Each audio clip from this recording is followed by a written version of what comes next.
যাদের গ্যাস, অম্বল এবং কোষ্ঠকাঠিন্যতার প্রবলেম আছে, মাত্র 7 দিনের মধ্যেই আমরা এই সমস্যা বা এই রোগের সমাধান করব। কিভাবে চলুন দেখে নিই। আমরা নিয়মিত একটা চা পান করব, অর্থাৎ হার্বাল টি কিভাবে তৈরি করব, কি কি উপকরণ দিয়ে তৈরি করব, আসুন আমরা দেখে নিই।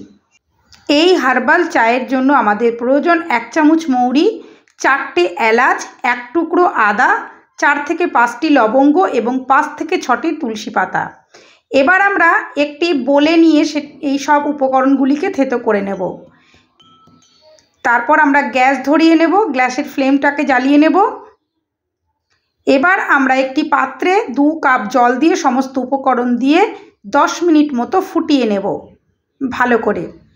এবার কিছুক্ষণ ঢেকে রাখবো, তারপর আমরা সেটাকে ছেঁকে নেব সুন্দর করে।